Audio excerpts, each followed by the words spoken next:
Welcome everyone to the Planning and Development Committee meeting of the 13th. I'd like to welcome all the viewers online and also I'd like to acknowledge my colleagues around the table, councillors, the Mayor, the General Manager, the CEO and those in the gallery and media. Firstly, can I open the meeting by acknowledgement of the traditional owners. I acknowledge the Aboriginal parties whose song lines traverse these lands we meet on today, the Western Waka Waka, Guyabal and Jarawal peoples, and pay respects to their elders past, present and emerging, for they hold the knowledge, rich traditions, bold ambitions of Australia's first people. And I'd also like to acknowledge the Binghamul people who are part of our region as well.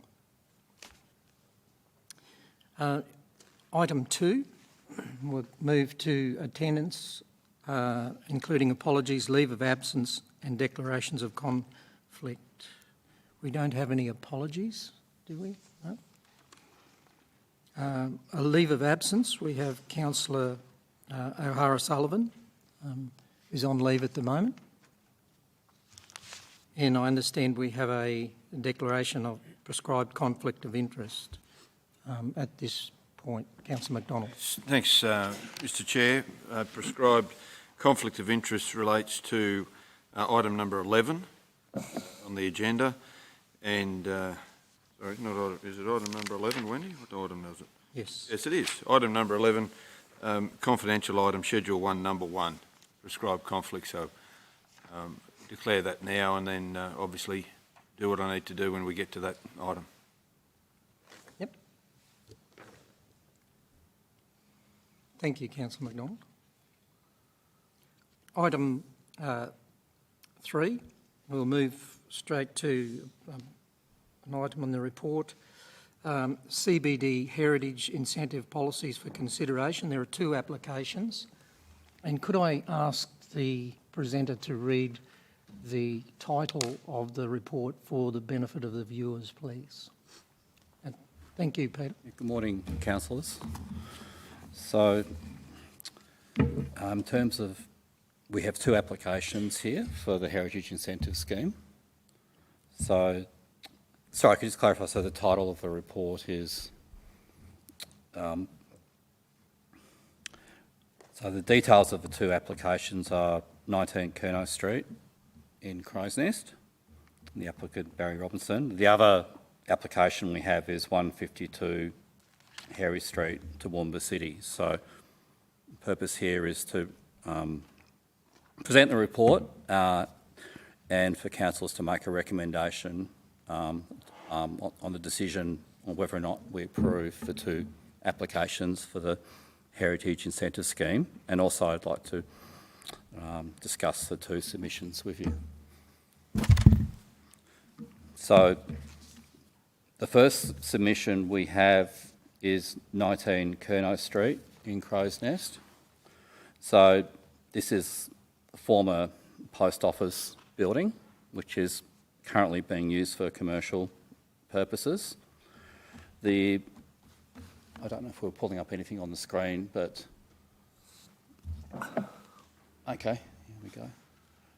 So in terms of the work, so it's the repainting of the building. So in terms of the colour scheme, there are, sorry, I'll just go through where the building is. So in Crow's Nest here. So if you go down to the second slide, you can see where it is. So it's on the corner of Curnow Street and Toowoomba Road. So it's a prominent intersection in Crow's Nest. So the applicant was essentially wanting to change a couple of the colours. So the main colours they're wanting to change is the weatherboards, which are in a, if you go to the top one, so they're in a light green, sort of the turquoise sort of light green, which would have faded over time. So wanting to change it to a colour of a mauve grey. So if you just go down further, you can see the swatch there of the mauve grey. So it's a colour with a slight sort of deeper hue. It's similar to the light green, but it's a slightly stronger colour. And if you go to the other two yellows, so what the applicant is wanting is, because the tenant is Ray White, and Ray White identifies as they were actually founded in Crow's Nest, they're wanting to have some of the timber detailing works in a colour which identifies with the current tenant, Ray White. So the Ray White colour, so this is where I'd like to get some feedback. The colour is quite a strong colour, a strong yellow, and maybe more appropriate, and maybe we can have a discussion here about the lighter yellow is going to be more in keeping with the era, the Edwarding era, where you sort of pastel type colours. So that's the item for discussion about, I think, to get some feedback on what the floor supports here. Also noting that the building is also a state-listed building, so state heritage will require an application, and state heritage, so Department of Environment Science, will assess the application and also make a decision on which colour they support there. I've put a recommendation into the applicant to go for the lighter yellow colour. And this is essentially for elements, if you go back up. So if we go back up to the first slide. So essentially for elements such as the posts, the main sort of elements of the timber framing, and the in-between elements such as where you've got the sort of top arches in white, so that would remain in white, but it's to give some definition to the veranda and the main timber features of the building. So, okay. Okay, sorry. Sorry, it's the first time up here.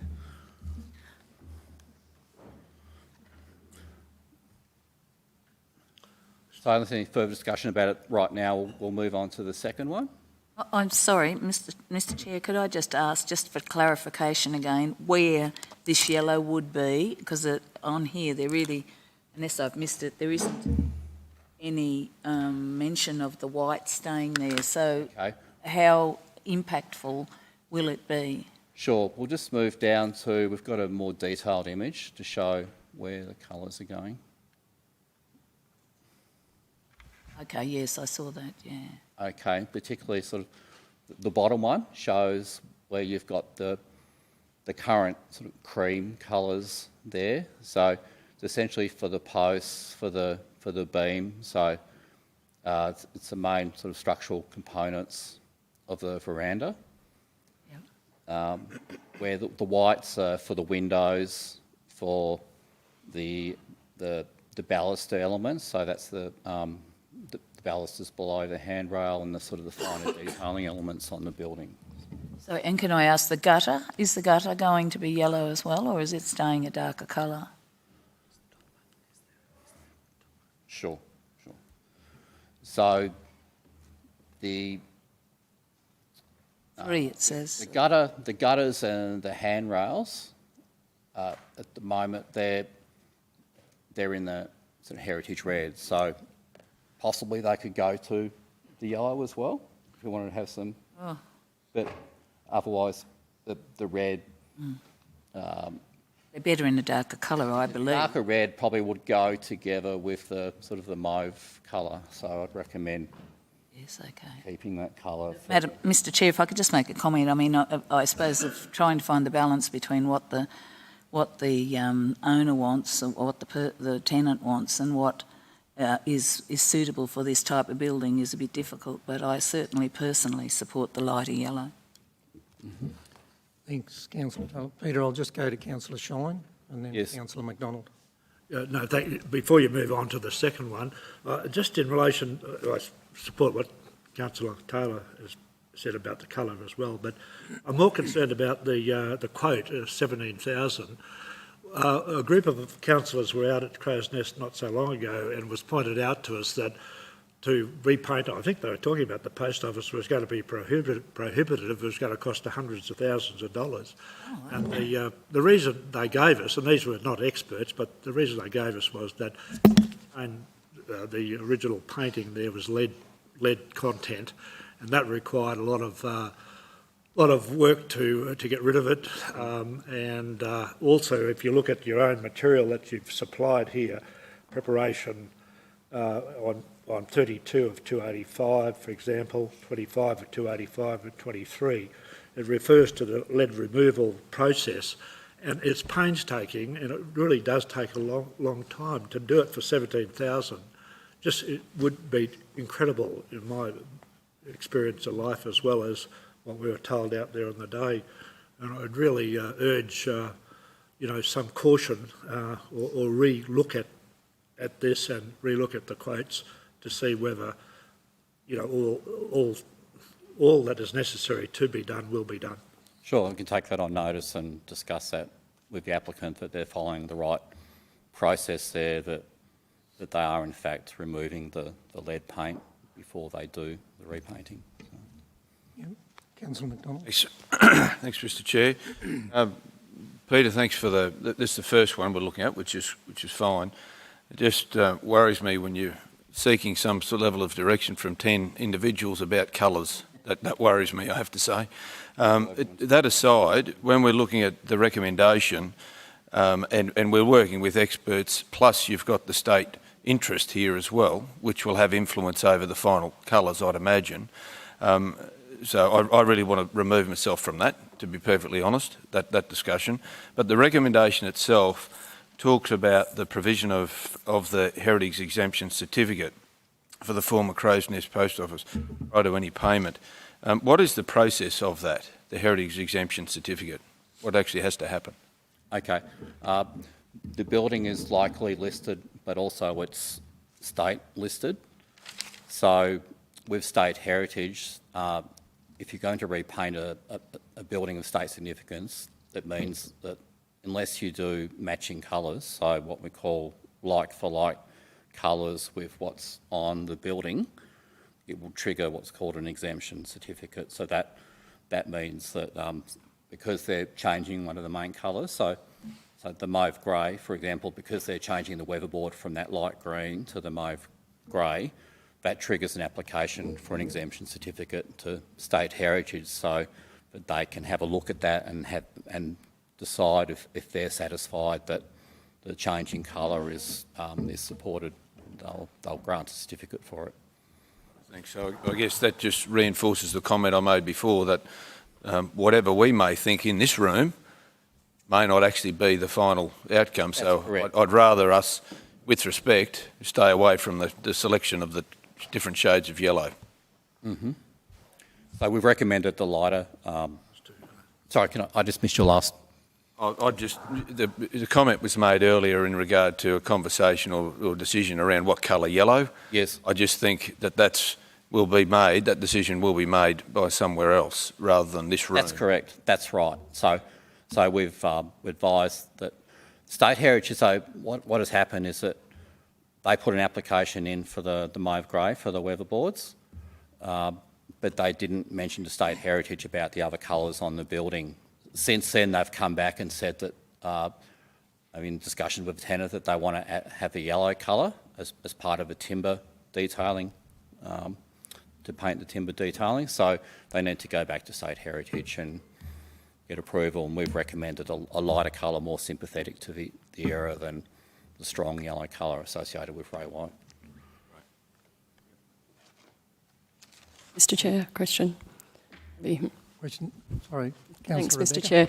Thank you for that. Just following up on that last comment that you made, our recommendation, would it not just be, I agree with Councillor McDonald, the state heritage group, I know them to be a very stringent and discerning group who make, in making their assessments. So would they not just, would the applicant not just put forward whatever they propose, and then it's up to the state heritage group to make that decision, not what our recommendation is? You say that we've recommended the lighter colour, but why not just let them have... Okay, well, that's, they're at liberty to recommend the brighter yellow colour. If they feel strongly about that and they want to put that forward to State Heritage, then they're welcome to do that and see what State Heritage say. So, Yep. so we'll find out in due course. Thanks. Just on that point, the council is putting forward a fair amount of money to this, and therefore it has a right, I think, to express an opinion about colour. Just an opinion, and I see no reason why not. Okay. Councillor Rebecca, are we Thanks, Mr Chair. Just wanting to debate this? Because if you want to debate this one, let's talk about, there's 2 items in the report, so we can either hold off for that component and make sure we're comfortable with the second part of the second application and come back to this? Or? whatever you'd be comfortable with, Mr Chair. So do you feel as though you'd like to debate that? Well, if there's... I mean, it's sort of immaterial to me, really. No? Councillor Summerfield? Thank you, Mr Chair. Look, I think you would need to identify how you would debate it, given that it's not really part of the resolution. So I think we have an issue there. I just don't think that this is something that we should be dabbling in. I particularly don't have any experience in what the external colours of buildings should be. I don't know about any other councillors around the table, but I think we're out of our depth, to be honest. Okay, I'll take that as a comment. We're entitled to comments around the table here. That's why we're here collectively. Look, and unless you feel really strongly about that, let's move on to this. Councillor Taylor? I'd just like to say that there is we have it heritage listed. That's the case, isn't it, through you to... heritage listed? It's a heritage listed in our... The place is listed as a heritage place of listed. local significance as well as state. Well, so we really should be recognising people's rights as lessees, owners, or whatever it might be, and knowing they want to have that. I do remember in this city there was a lot of concern when First Choice was going to be painted, and they adjusted the colour to fit in with what was expected in this city, and it wasn't heritage listed in any way. So I think we should pay the same respect to Crow's Nest, and I think that actually, you know, the lighter colour, whether you're an expert or whether you aren't, it certainly is such that heritage colours, as has been mentioned, were not those bright, strong colours except for the trims. So I think that this council should put in a recommendation. It's our township, it's the People's Township, it's a heritage listed building, So, locally as well as state. so for now, let's just park that. We can come back to it. Let's see if we're happy with the second part of this report, the second application. Sure. And we can revisit that. If you feel as though you'd like to debate, we can. But let's unpack the next application. Okay, so the next building is 152 Harry Street. So St Luke's Church, this is the hall which is adjacent to St Luke's Church. The colour scheme here, the top one, is fairly sort of traditional colours of late Victorian era. So it's got the dark greens, the dark reds, creams and whites. So what the applicant is wanting to do is essentially just maintain, is to keep those existing colours. So would say that that's a more sort of conventional approach compared to what is happening out at Crow's Nest, and we support that those colours are maintained because they could well likely be the original colours of the building. Councillor Sean? That's reassuring there in relation to colour. I noticed on the form it seems to require 2 quotes to be obtained, but was that the case here? And That's correct. Yep. So the Heritage Incentive Scheme, as part of the application requirements is that 2 quotes are obtained. So similar to what you do for other works is to get more than 1 quote, so we know but that's going to be a market price, or but we don't know. If you only had one quote, it may be inflated, or it may even be too low. So Yeah, that's the requirement of the policy, to have two quotes. but is it the case here that only one has been obtained? Both of them they've had at least two quotes. So what we're presenting here is the lowest quote for the works. Happy with that, councillor? I just don't see I can't pick out where the other quote is, that's all. But has it been part of the report? It'll be in the documents there. It's not. I don't have them. I've looked for them. Might just be an oversight. I think in terms of the policy and what we're presenting, we're presenting the lowest quote.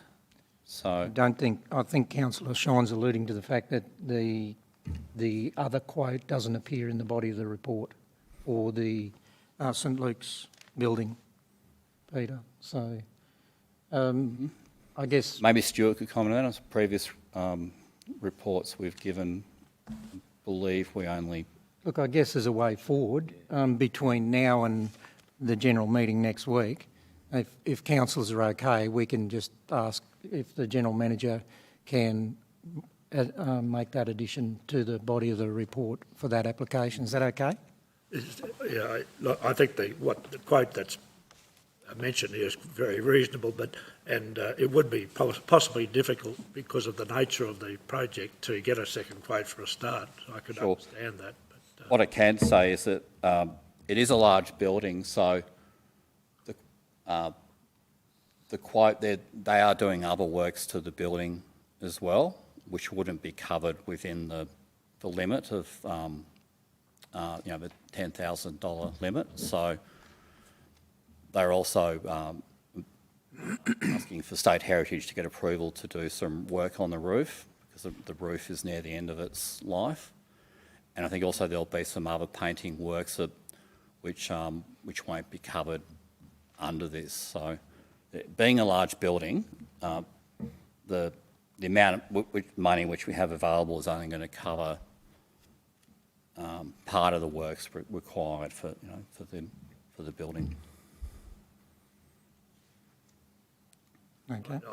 between now and next week, Well, that can be unpacked. There is either a second quote or, as Peter's stated, but we can get some further information between now and the general meeting to present councillors. So, Councillor Summerfield. Thank you, Councillor Carl. That'd be great if we could get those quotes, just to ensure that we've got all the records full. We've got 2 quotes provided in the report in relation to Crow's Nest, so same should apply for the church. However, my question is, could you advise how the grant amounts have been worked out, please? How they've been calculated, how much the grants would be, given that there's a $10,000 maximum and both of them are well over the $10,000?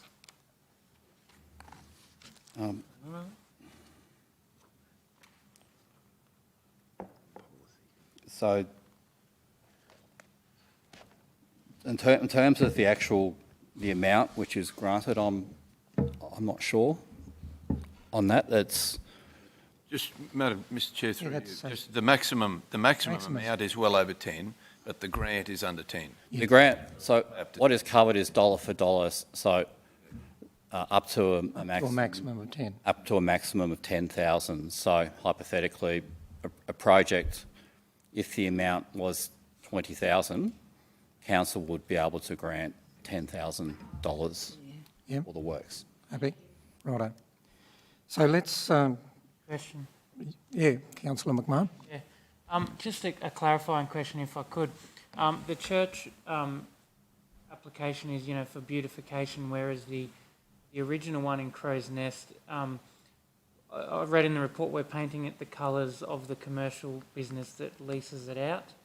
I'm just wondering if there's any issues under our heritage listing scheme in painting it for a commercial purpose under a heritage listing.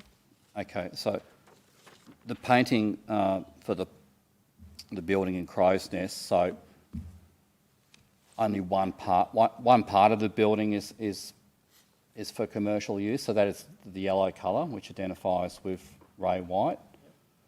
So in terms of the painting of the whole building, that's only a small component of the building.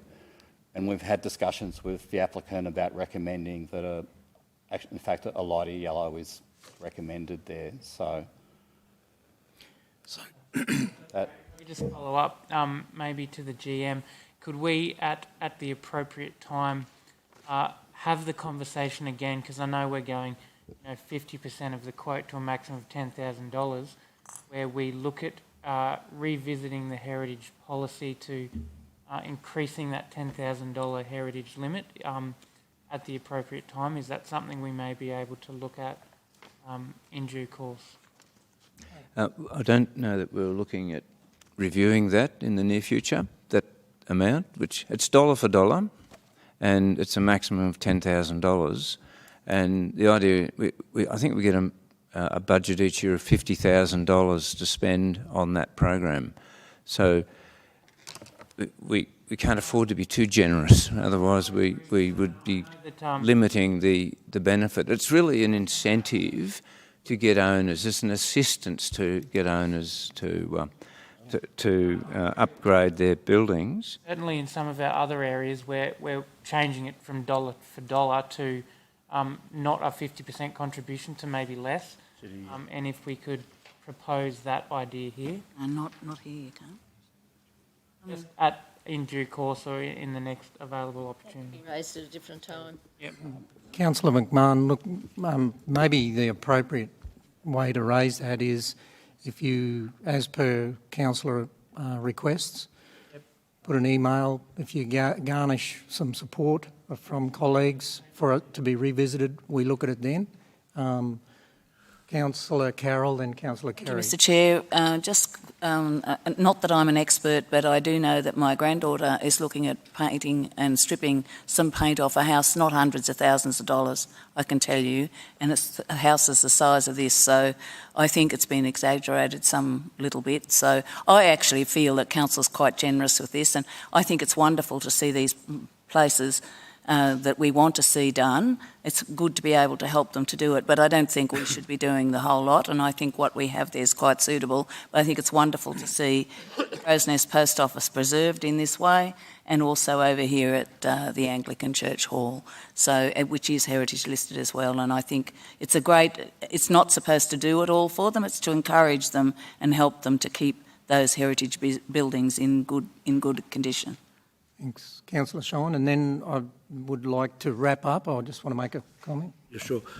Just on that point, it certainly wasn't my view that it was going to cost hundreds of thousands. Right. That was the view expressed out in a throwaway line manner, I think.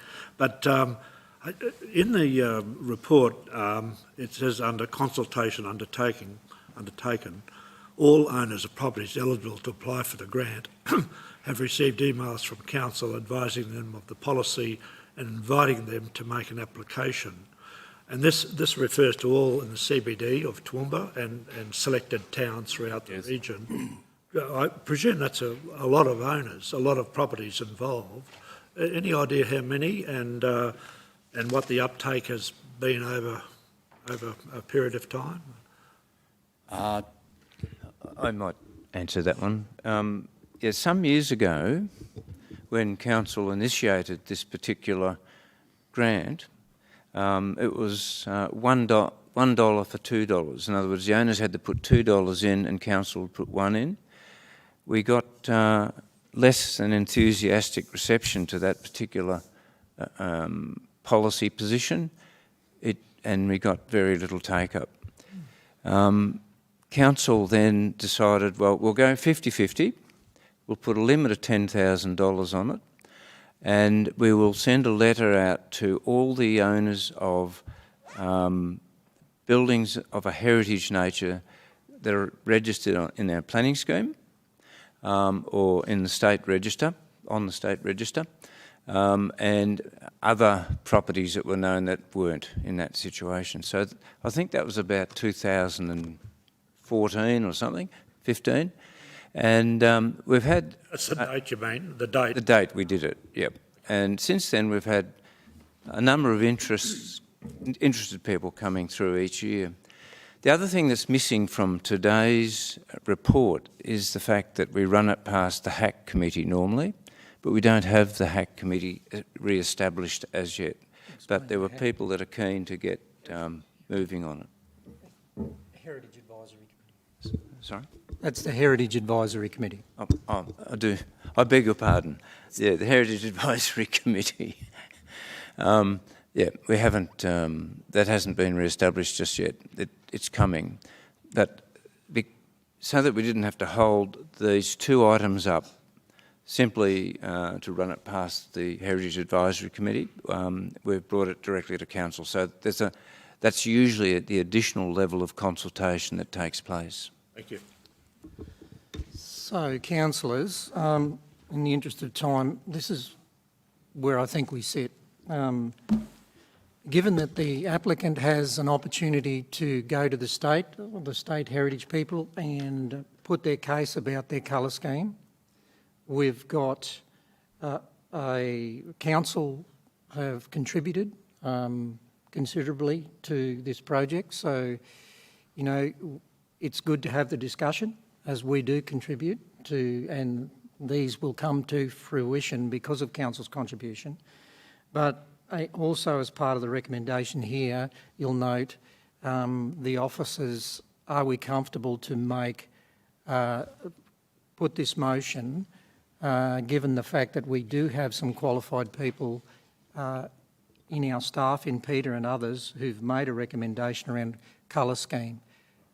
So on the balance, are we happy to move that recommendation unless people want to debate it? I'm happy to move that. Sorry, councillor. Happy to move it as is written there and leaving it with our heritage people and the state for the... Okay. Thank you. So do I have a seconder? Councillor McMahon. Right.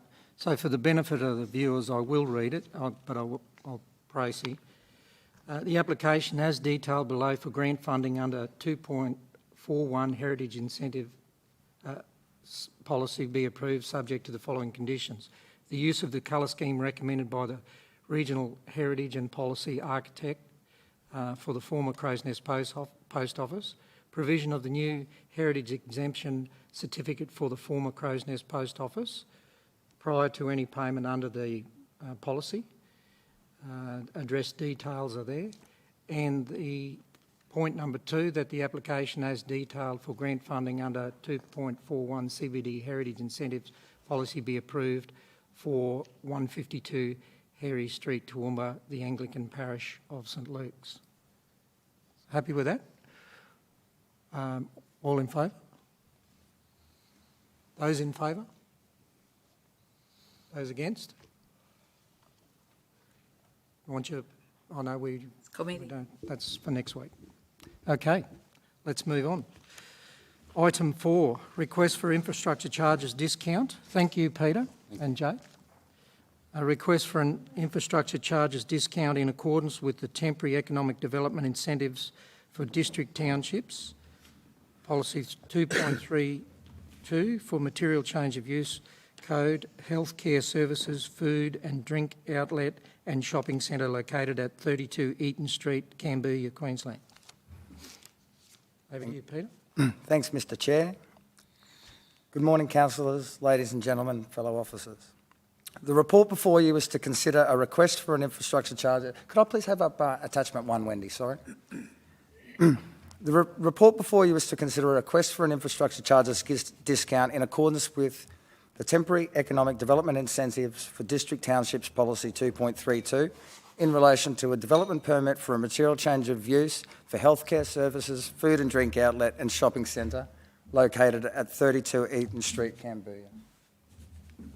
And that's the site there, councillors. Yeah, just there.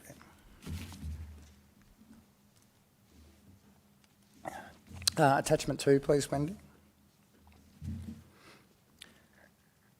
So, a development application for a material change of use for healthcare services, food and drink outlet and shopping centre was submitted to Council on the 13th of February 2019. A decision notice approval for the development was issued by Council on the 23rd of May 2019. The approved development comprises establishment of an integrated commercial complex with a total gross floor area of 716 metres. Is there another figure with that one, Wendy? If we can scroll down. Yeah. The development is to be constructed in 2 stages. The plan that was just on there was stage 1, that's stage 2 in its ultimate form. Stage 1 comprises of the healthcare services and stage 2 the shopping centre and food and drink outlet. An infrastructure charges notice was issued in relation to the development approval on the 20th of May 2019 in accordance with section 119 of the Planning Act and the Toowoomba Regional Council Charges Resolution number 3. The total levy charge for the development is $51,227.20. A request for an infrastructure charges discount under the policy was made on the 12th of February 2020, seeking to reduce the amount payable for charges levied in Council's infrastructure charges notice. The request for an infrastructure charges discount satisfies all the policy criteria. It is noted the discounted amount under the policy, which may be accepted by Council in satisfaction of an ICN, varies depending on the approved land use. And the policy states it's 55% for the retail commercial component, and it's at Council's absolute discretion for the essential services component. Now, the recommendation within the report actually recommends a 55% discount for both components of the development.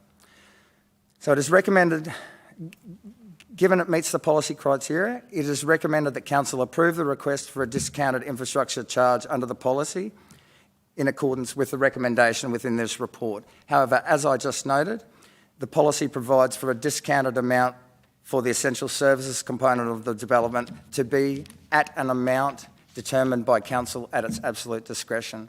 Councillors may consider this when considering this request. Thank you. Thanks, Peter. Questions, councillors?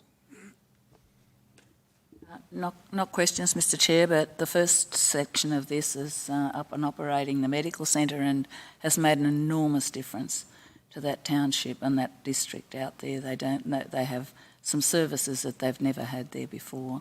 So a small town like this, one of the oldest towns on the Downs, I might say, and in our Toowoomba Regional Council area, and it's made an enormous difference to our community out there and the surrounding community, and I think that the essential services part of this has just been, is something that we probably should consider.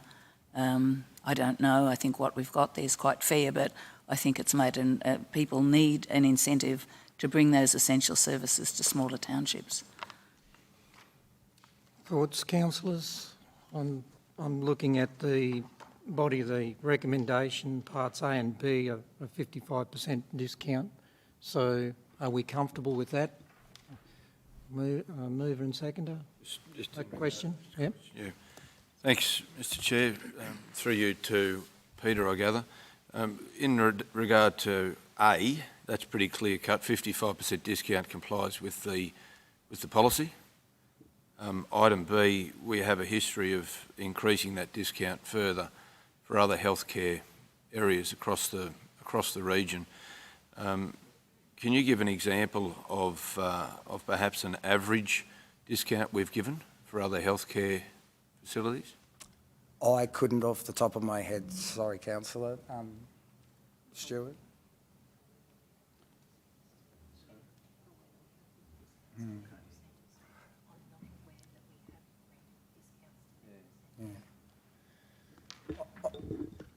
We might have to take that on notice because we're not aware of any medical facilities as such. Certainly there's hospitals or hospital and retirement type developments that have been given discounts. So this is quite different to what we have given discounts for in the past, for up to 100%. Yep. Which is where the 55% is probably reasonable, given it's a centre rather than a hospital. I'm assuming that's where you got to the 55%. Yeah, essentially. Sure. Thank you. Just a Councillor comment Carroll. I would make, the commercial side of that, food and drink, is there is already that in the Cambodia Township and has been, and this area will, it's quite a long way away from where that is, so I don't necessarily support that so much. Councillor Antonio. Chair, I'd be happy to support it more than the recommendation, simply because I see Cambodia as being the type of community that would need the same sort of support as some of the outside areas at this stage of its life. So, I'm not terribly comfortable with the resolution. So, suggestions? I don't have a suggestion, but I'd like to see some other facts and figures around other areas so that I could make a judgment. Righto. So how about, would you be comfortable with, between now and the general meeting, if the officers have any detail, but I'm not sure that there's no detail? Well then, if there's no detail, well, we can check that, but what do you want to do? I'm in your hands. Mr Chair, look, the A is clear cut, and I take on board what Councillor Taylor says. This does fit the policy and does fit the criteria for it. So I'm comfortable with that. With B, in regard to the discount, that's why I asked the question around the percentages and where we got to. This is a different facility to what we've provided in the past for incentives 75% and greater, which is where that's the conversation. More than happy for more information to come back between now and next week to the contrary of that, and finding out what this actual centre will be providing that may be consistent with other areas where we have provided a greater incentive than 55%. If there's something in there that they are providing, some outreach service perhaps that goes to those areas that may not have been able to go there without this being here, that may then allow WIT, in my opinion, to receive a greater than 55% discount. But you'll have to get information on that, I'd assume. Yep. Basically, the other ones that discounts were given, or greater discounts were given, were not for profits, basically. This one, I think you would describe as for profit. It's a private enterprise activity. So I think that, on balance, that's why the officers have arrived at the discount level that they have. Mr Chair, can I make a comment? Thanks. I am aware they're taking dental services out there, which will be another service that will be provided to the community out there, and looking for ancillaries such as occupational therapists and a physiotherapist. So there hasn't been that there at all, and there's nothing between Clifton and Toowoomba. So it's very important, I think, that I'd actually like to see something like 70% given on the second part of that.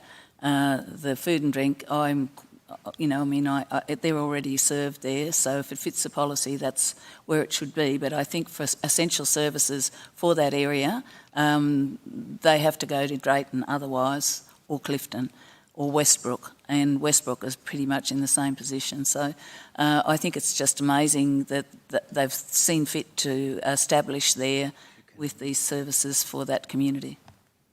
So, Councillor Summerfield and Councillor Antonio. Antonio had his up first. Through you, Mr Chair, to the GM, can I just ask, if this were to be in a downtown Clifton or downtown maybe Mulmerran or Yarraman or somewhere, what would be the likely discounts? Because at this point in time on Cambodia's journey, I see Cambodia as being no different to those places at this point. Yep. As described, it would be identical. These are the district. This is the economic incentives policy for district centres. So all the above references would be in the same boat. And where we differentiate, even in the district areas, is between those areas that are those uses that are not for profit. We tend to either totally wipe those or waive those particular charges. But where they're actually private enterprise, profitable exercises, it's looked at differently. But in terms of providing that economic incentive, it doesn't necessarily mean council can't waive it or have the 70% as suggested by Councillor Taylor. But the policy applies equally across the region. Thank you. And if I could just make another comment, sorry. Councillor Summerfield first. Thank you, Mr Chair, and thank you for that clarification, Stuart. I think councillors need to remember that we do have a policy, and policy is there for a reason, and that is for us to adhere to it. And that's why we implement all these various policies, so that we do have those guidelines to ensure that we're providing good incentives across our whole region in a systemic way, so that we're not picking favourites, that we actually do give all the townships the same incentive. And I think the recommendation before us says that, and it's a good recommendation. So, look, we're bordering on debate here. I'm going to ask that if I understand Councillor McDonald's said, let's get some more information. I'm not sure the officers do have any additional, because it's consistent with the policy and it's been explained it's a commercial venture. We need to probably either move as per the recommendation, if there's an alternate recommendation, and go into debate. I'm thinking there's some differing views around the table. Happy to move. Okay, we've got Councillor Summerfield's moved, Councillor O'Shea's seconded. Councillor Jeff, question? I was just going to move it. Oh, righto. Next week, where I'm happy to get some more information if I need it. Yep, righto. So we can ask the officers in between now and next week if they do have any information, additional information that's not consistent with their determination here as far as percentage, that be brought to that meeting. So I've got a mover and a seconder for the motion as put, 55% on two of those, both components, the essential and the commercial, under the township incentives scheme, which is consistent with the policy. So all in favour? Point of order, Mr Chair. Point of order. Both with this resolution and the previous one, you have not asked if there was going to be debate before putting the motion, and so I encourage you to. I apologise. Please. Apologise. So do we want to debate? I'm happy enough with the way it is. I just was pointing out that in Drayton, an investor, the shop owner, put the building there, but it is a big investment for people in these country towns that don't have anything. It's quite a thing, but I'm happy enough with the 55%. Okay. So my apologies, Councillor Summerfield, but I was sort of just trying to read the room, and given the request for any additional information, there was opportunity, but you're correct. And the reason I raised it was I did want to debate the previous one and didn't get the opportunity, so I'll do that at the ordinary meeting next week. Okay. Rightio. So if there's no debate, we will now take a vote. Those in favour? Those against? Carried. Thank you, Paul. Peter, sorry. Item 5, another request for infrastructure charges discount in accordance with the Temporary Economic Development Incentives for District Townships Policy 2.3.2 for reconfiguring a lot code subdivision, one lot into two lots at 9 King Street, Greenmount. Thank you. Good morning. Ooh, okay, see if I can reach that. Good morning, Mr Chairperson, councillors. The request is for a discount of infrastructure charges for an approved one lot into two lot subdivision at 9 King Street, Greenmount. The application was approved on 23rd of October 2018 and an infrastructure charges notice was issued with a total charge of $10,605. The resulting charges were calculated in accordance with Charges Resolution Number 2. On 22nd July 2020, the applicant submitted a request for an infrastructure charges discount in accordance with the Temporary Economic Development for District Townships Policy 2.32. The request was found to be eligible for a discounted charge of $4,500 as it met the stipulated requirements. This is discussed in the report. Given that the request was made in accordance with the District Township's policy and meets those requirements, it is the officer's recommendation that the discount be applied. Questions? Question, if I might, Mr Chair. How have we got any rules around how long, how long it is before you miss the opportunity to apply for these incentives? Is there any time limit on them? Councillor, through the chairperson, in the temporary incentives policy, there are requirements that say that the plan has to be sealed by a certain date. I believe that date has been extended to, I think it's 30th of June 2021 to 2022. They've fulfilled that requirement. Thank you very much. And councillors, this is the oldest town in our TRC area. Greenmount is the oldest town, was the biggest town. And very good to see some activity down there.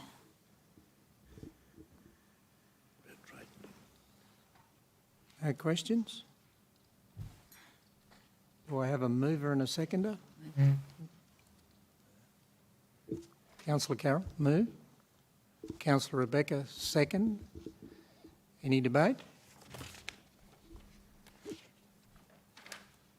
No? Okay. Those in favour? It's carried. Item 6, same, a request for infrastructure charges discount under the temporary incentive townships policy for 11 Grevilla Street and 8 Mallard Road, Pittsworth. Thank you. Thank you, Mr Chair. Councillors, ladies and gentlemen, could we have attachment 1, please? Wendy, locality plan and the aerial imagery. So the subject site is located at 11 Grevilla Street and 8 Mallard Road. The report before you is to consider a request for an infrastructure charges discount in accordance with the Temporary Economic Development Incentives for District Townships Policy 2.32, we'll call it the policy, for a material change of use, extension to warehouse located at 11 Grevilla Street and 8 Mallard Road, Pittsworth. So that's our subject site over there. Thanks, Wendy. Could we go to attachment 2?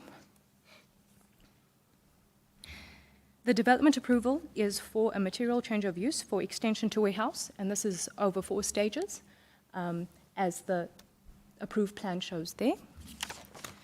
A decision notice was issued on the 9th of October 2018 and was accompanied by an infrastructure charges notice with a total charge amount of $118,984.59. A request for an infrastructure charges discount was made under the policy seeking to reduce the amount levied in the ICN on 9 May 2020. The request satisfies the criteria of the policy, and it is therefore recommended that a discount of $50,000 be applied in accordance with the policy as detailed in the recommendation for this report. Thank you.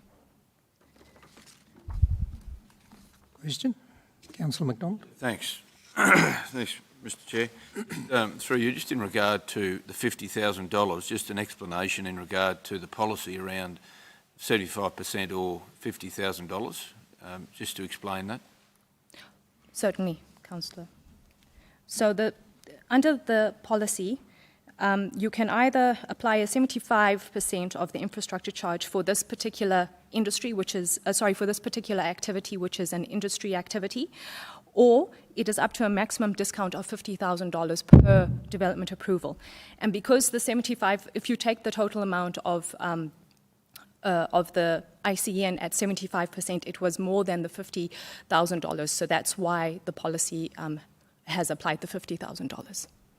Thank you. No, perfectly fine. I just think it's important to explain that. Right. $50,000 is a nice clear-cut number. Yes. Yeah. Fair point. Yeah. Mr Chair? Councillor Sean, then Councillor Tao. Just a query, Eva, to the General Manager or to the presenter. These amounts are fairly significant amounts, and I take it that the ratepayers in our region make up the difference because these charges are what's estimated to provide the services that council normally Right. I'm just wondering, I must confess that prior to being elected to council, I wasn't aware that this incentive scheme applied. I just wonder first of all, how widely known it is, particularly in those areas outside Toowoomba City, whose residents often point out to us that they don't receive the services that Toowoomba does receive, how well this scheme is known out there. And secondly, were there comparable incentive schemes operating by the shires that existed prior to amalgamation of this type of nature at that time? There was. Okay. I guess going back, one of the issues that had been of concern was very much what you were saying, that people in many of the district centres felt that they were getting less service than they probably felt they were getting before. One of the issues too was that infrastructure charges were basically struck as the one hat, which was supposed to fit all sizes of head, which of course there are issues when you get out into the district centres. So, and also council at the time of looking at this incentive policy felt that there was a need to incentivise economic development in the centres, because each and every year when we look at the statistics, the general drift of population is there's a rural-urban drift, which is common across the world, in fact, but we were hoping that through policies such as this one we could help stem that and provide more economic activity, more opportunity for jobs, for different types of activities out in the district centres. There really wasn't a comparable scheme. In a sense, each local government at the time had their own PIP, Priority Infrastructure Plan, or ways of paying for their infrastructure. It's going back to 2008. It's going back even to some situations where it's pre-PIP. Although the PIP certainly came out in the very early 2000s. So yeah, but basically it was about trying to generate more economic activity out in the centres. This particular meeting has a lot of these applications, as you no doubt see. We normally don't have this many, so and it's somewhat gratifying to see, because what it means is that things are happening out in the districts, and I think that's something that we can be all very happy about. Councillor. Thank you, Mr Chair. Through you, it's also very pleasing to see that councils and the government's investment in the Gap Road project, which is the sewerage and the facilities of the roads and whatever else, has been an enabler and an encouragement for this sort of development out there, and I hope that there is more. So I think it's really good to see. Thank you. Councillors, probably 8 million, spent out there. It's a good reminder for us when we're out on a councillor rotation in visiting that we may wish to take, General Manager, I can't just see at the moment, but it may be a way of us taking a bit of a checklist on just promoting, and I'm sure for those councillors who visit the business groups, and that it's an item to talk about if you're asked to speak. These incentive policies and other such incentives right across the business of council. Encourage you to take those opportunities to raise that awareness, because those groups are often active or are active in their communities. So. Is there any further question, or is there a need for debate? Or Happy to move. Happy to move. Councillor Taylor. Councillor Antonio, second. Those in favour? It's carried. Item 7, same, infrastructure charges under the temporary incentives district townships for New England Highway Hampton, one lot into 12. Thanks, Nadia. Thank you, Mr. Chair. Councillors, ladies and gentlemen, Wendy, could we please have attachment 1 up, please, the locality plan? The report before you is to consider a request for an infrastructure charges discount in accordance with the Temporary Economic Development Incentives for District Townships Policy 2.32 for reconfiguring of a lot, one lot into 12 lots at 8626 New England Highway, Hampton. So our subject site is over there. Thank you. Attachment 2, please, Wendy, to show the approved plan. So as indicated, it is a development approval for a one lot into 12 lot subdivision. A decision notice was issued on the 14th of January 2019 and was accompanied by an infrastructure charges notice with a total charge amount of $126,245.90. Since that time, Council has approved the plan of subdivision, including a separate request under Council's deferred payment of infrastructure charges policy 2.49 to defer the subject infrastructure charges for 12 months. A request for an infrastructure charges discount under the policy was made, seeking to reduce the amount levied in the ICN on the 27th of July 2020. The request satisfies the criteria of the policy, and it is therefore recommended that a discount of $76,745.90 be applied in accordance with the policy as detailed in the recommendation of this report. Thank you.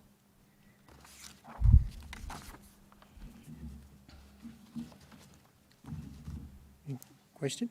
Thanks, Mr. Chair. Just going back to Nadia, the clarification through you, Chair, to Nadia, and just explaining that this is over the $50,000 and it's a different use. That's correct. The policy, but maybe you could explain the difference. Sure. So with this one here, it's for a subdivision, a residential subdivision. Under our policy, under the charges resolution number 4, it's identified as being a residential purpose or accommodation long-term within a rural charge area, which is where the subject site is located. And if you look at the charge applied per dwelling, it's $4,500 per dwelling, or vacant land or accommodation suite for the subject charge as detailed in the ICN.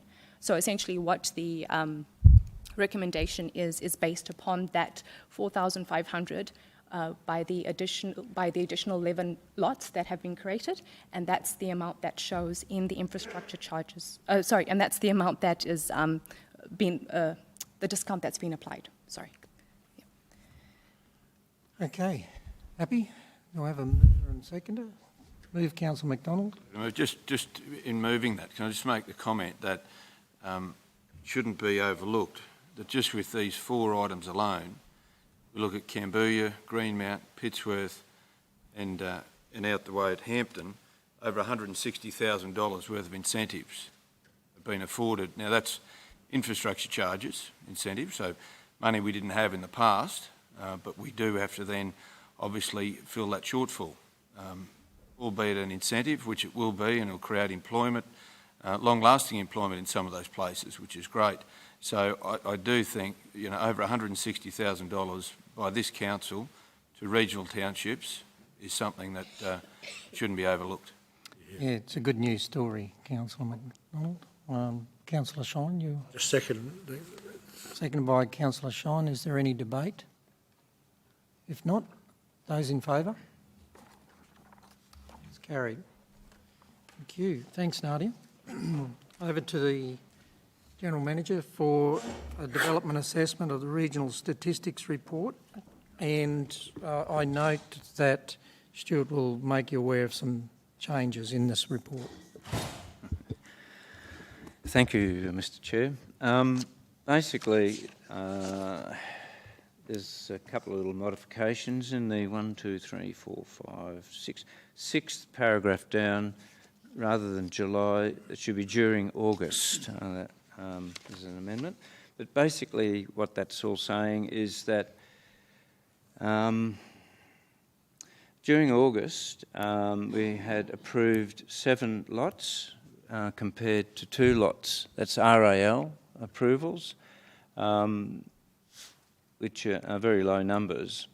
In August, however, the lots sealed was 109 compared to the July sealing of 3. And of course, by sealing plans of subdivision, they're actual lots that are on the market and saleable. Houses in August were just down a few. August number was 49 compared to July of 54 dwellings having been approved. And if you go to graph 12, for example, which is the graph we normally look at, it's showing an increasing or inclining value function, which means, interestingly, that even though there's a decline in the number of building applications, that the building applications that are being applied for are actually more valuable, I guess, is the summary of that. And I guess the other correction is one that was picked up by Councillor Shine, which relates to just below graph, or above graph 3, which was instead of 24, the figure of 24, total of 24 applications, it should be 246. But are there any questions in relation to the statistics? Comment? Thank you. Councillor. Comment. And it's just an observation. I think GM Summers, this is consistent with what you mentioned in around June, that we are seeing lots being sealed, coming onto the market. We are now midway through October. Indications from September, are there any trends that are continuing to appear from a development application perspective, particularly around housing? It was pretty consistent with the month before, a little bit down, but have we seen an increase in that? There's an increase in housing applications, I understand, which we'll see come through in the next report. Also, the number of lots being sealed is continuing around that number as well. So we're looking by Christmas probably to have a couple of hundred more allotments sealed. I'm not sure on the RALs or the actual permits being issued for approvals. There are a lot of approvals in place already for lots. Most of the major subdivisions around the region certainly have a number of approvals. But approvals aren't. You can't sell really from approvals until such time as you have an operational works approval, and then you can sell off the plan. The operational works approval, of course, leads to the construction of the roads, sewers, water, and all that stuff, and ultimately the sealing of the plans, which can then be registered at the titles office and be dealt with. They can be sold, bought and sold.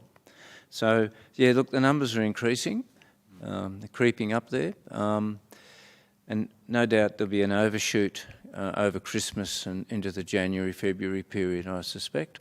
But it depends a bit on what is being said in Canberra in terms of housing at the moment and demand. It's driving housing demand, which has been lacking over the last couple of years.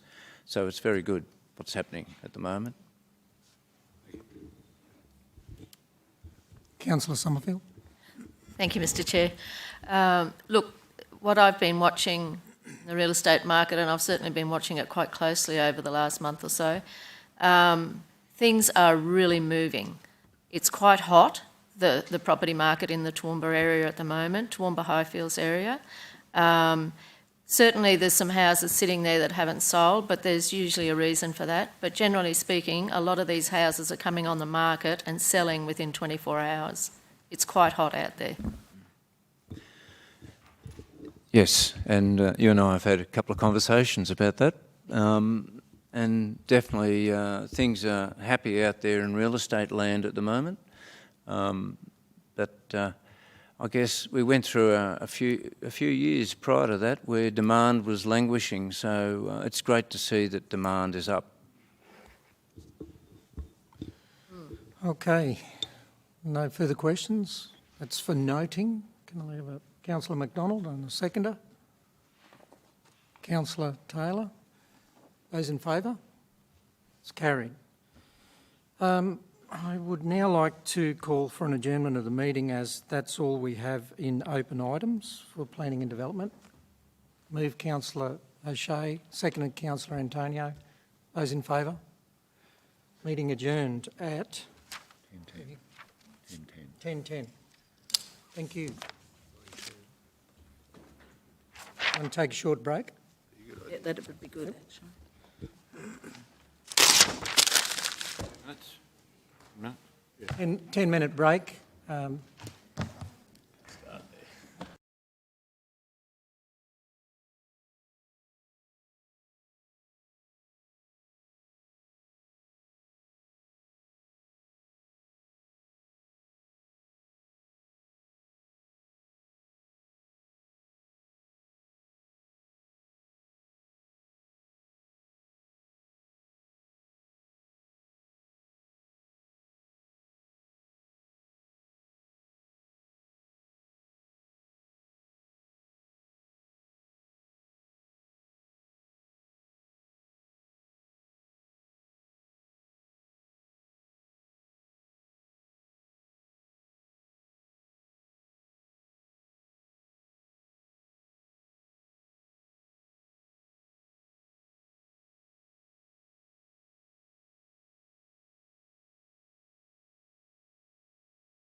We're good to go. Okay, thank you. Welcome to the Water and Waste Committee meeting for October for Toowoomba Regional Council. This meeting is open to the public, and good morning to all of those who are online. I'd like to acknowledge Portfolio Lead Councillor Summerfield. Mayor Antonio is a temporary absence, and Deputy Mayor McDonald, all councillors and staff, including General Manager Platt, CEO Brian Pidgeon, Matt Torr, Ray Stevenson and Olivia Newman. I acknowledge the Aboriginal parties whose songlines traverse these lands we meet on today, the Western Waka Waka, Guyabal and Jarrawa peoples, and pay respects to their elders past, present and emerging, for they hold the knowledge, rich traditions and bold ambitions of Australia's First Peoples. We have a leave of absence this morning from Councillor O'Hara-Sullivan and no apologies. So we'll go to item number 3 on the agenda. That is the Waste and Recyclables Collection Services Joint Procurement. And Matt Torr, over to you, please. Thank you. Thank you, Chair. Good morning, councillors. Council's waste collection and recycling processing contract expires on the 30th of June 2023. Western Downs has a similar contract expiring in late 2022. Discussions between Toowoomba Regional Council and Western Downs Regional Council in recent months have identified an opportunity to undertake a joint procurement of these services. It is proposed that development of specifications, contract documentation and tendering could be jointly undertaken, with contracts then entered into separately by each council. This approach provides a number of benefits, including efficiency of procurement, potential savings through economies of scale, and building a collaborative relationship to support future waste opportunities. Based on the benefits foreseen, a joint procurement approach for the future waste collection and recycling processing contract is therefore recommended for committee endorsement. Thank you for that, Matt. Questions? Councillor McDonald, please. Thank you, Madam Chair. Thank you, through you to, probably through the GM to Matt, I assume. This is music to my ears as far as local governments working together, I have to say. In collaboration, I think this is probably the thin edge of the wedge. Well, I hope it is. I do hope that we see more of this across the state, across the nation probably. Just a question in regard to opportunity that may exist through these negotiations to look at new technology in regard to perhaps bin size, new technology perhaps to the Moreton Bay Shire opportunity where cameras are put into vehicles, trucks, to look at the assets of roads, whether that could be included in the conversation. So certainly this contract represents a number of opportunities for us to work collaboratively with Western Downs, and does open the door for further collaboration. In terms of the opportunities to put cameras in trucks, that's definitely something that we will include in the contract. We intend to include clauses that state that council is able to install those type of cameras, which opens that opportunity for that 7 to 10 year period that the contract will be ongoing. In relation to other opportunities that collaboration supports, it certainly supports for us opportunities in relation to management of organics, energy from waste opportunities, and also opportunities in relation to local processing of our recyclables. So all of those things, working with our neighbours, create scale, which can then support those opportunities, making them more viable for us. Councillor Summerfield. Thank you, Madam Chair. And whilst Councillor Von Hoff and myself were unaware of this until we read it on the agenda, I'm delighted to read it. And I think it provides great outcomes, not only for us in Western Downs moving forward.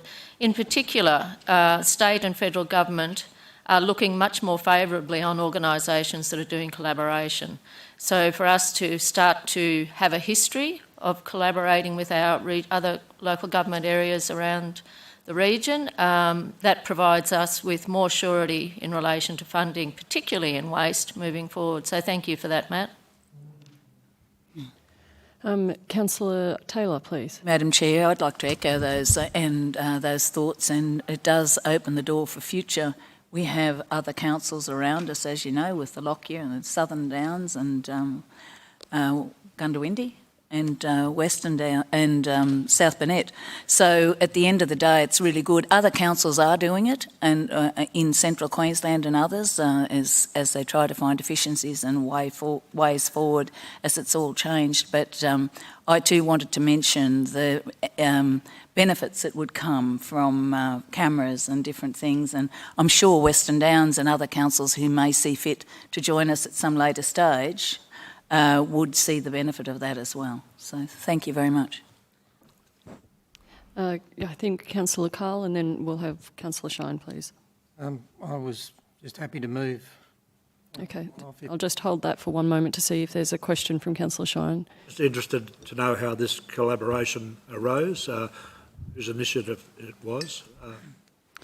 So it arose from discussions that I've been having with a number of our different councils, so Southern Downs, Western Downs, Lockyer and South Burnett in particular, being our closest neighbours, and basically discussions with their manager there at an LGAQ event, and we looked at this as an opportunity given the timing of our contracts was very close, which is part of the challenge with these contracts. They're long term, so unless the timing works out, it's difficult to work together, but that's how it arose.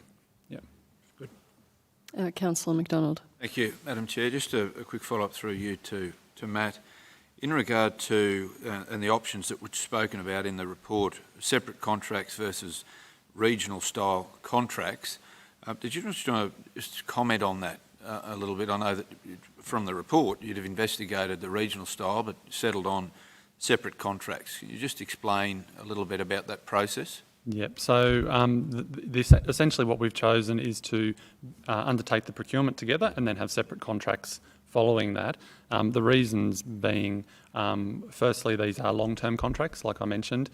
So there is obvious risks depending on changes within each individual council and not being locked in for a 7 to 10 year period. But secondly, Toowoomba Regional Council and Western Downs have a number of quite large differences between the types of waste collections that we undertake.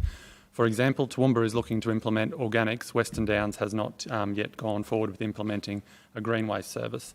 We have a much more high density areas in our shire, whereas Western Downs do not. So there are quite a number of technical differences that would present difficulties in aligning specifications. So that's essentially the reason why we've gone this way.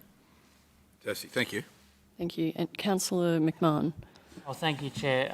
As everyone said, the idea of collaboration is, I think, great, and moving forward where I'd like this council to be. Forgive my naivety, it's probably a simple question, but just before I vote, what does the Australian Competition and Consumer Commission, what part do they play? So whenever councils or organisations work to collaborate together, an approval is required, and effectively that approval is the ACCC assesses to ensure that the collaboration won't erode competition in the market. So as an example, in this type of scenario, the ACCC will be looking to ensure that, for example, by councils working together, we don't then exclude very small players from the opportunity to tender.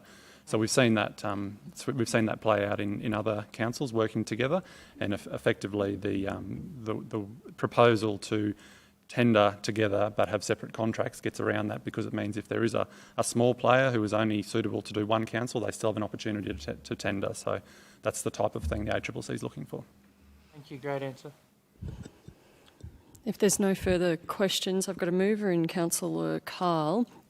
I'll just read the recommendation out one more time. That Council firstly approve the proposed joint procurement of waste and recyclables collection services in accordance with the procurement considerations outlined in this report, and secondly, delegate authority to the CEO to negotiate and execute an appropriate pre-tender agreement for the conduct of the joint procurement with Western Downs Regional Council and seek approval from the ACCC for the proposed joint procurement. May I have a seconder? Councillor Summerfield, any debate? All those in favour? Passed. Thank you, Matt. Thank you. So now we'll move on to the second and final item for this month's committee meeting. The report is Mount Kynoch Water Treatment Plant Stage 4 Enhancement, Expression of Interest for Early Contractor Involvement.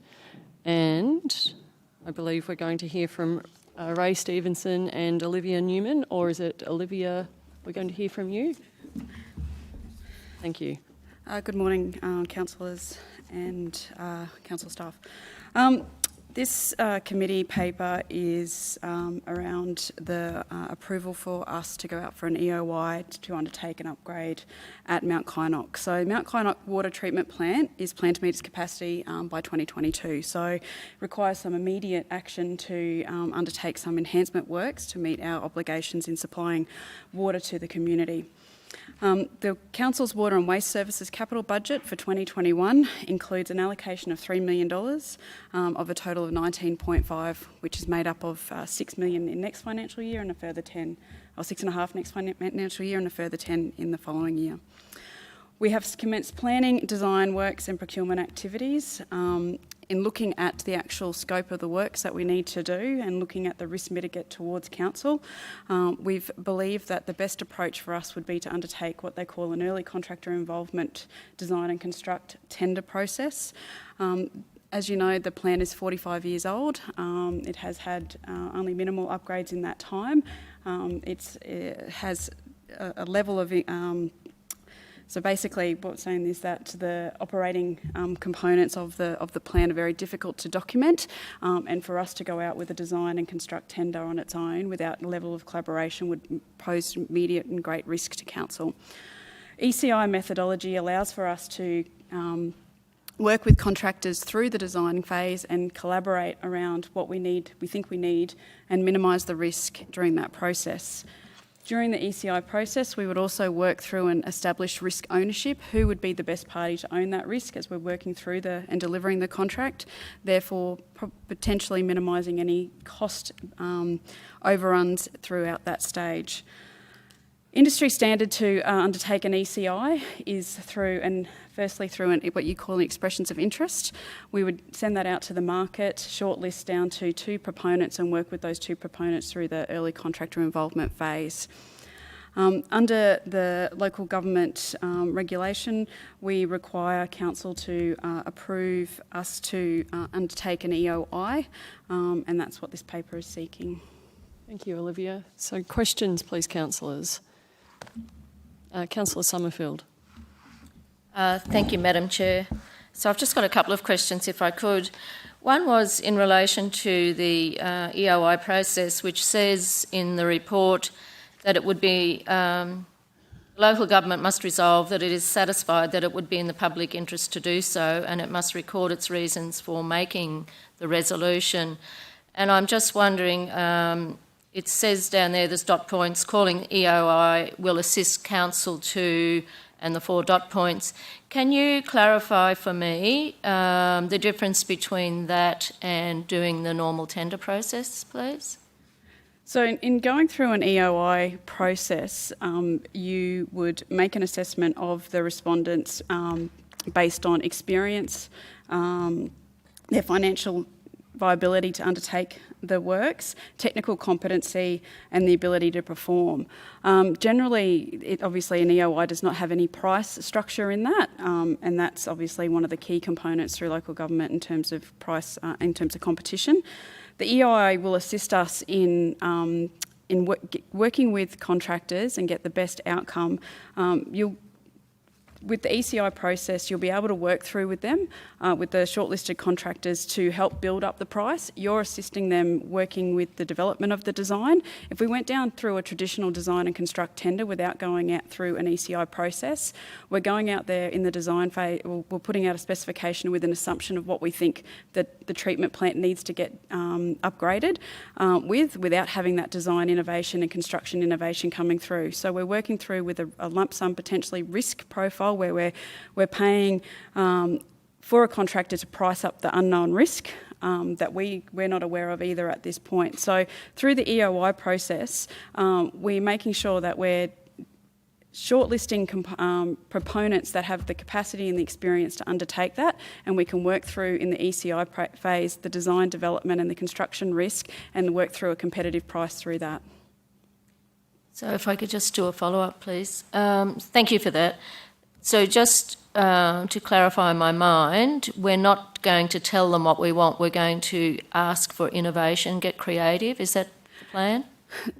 To a point. So obviously we need to upgrade the treatment plant to a specific capacity. There is a number of options that we're working through around that to meet the time frames that we have to work through. We can look at, we've been talking about what you call a package plant option, which is basically we come in and we drop a package plant in and we connect up, and that gives us some opportunity there. That's quite innovative at the moment in terms of that space.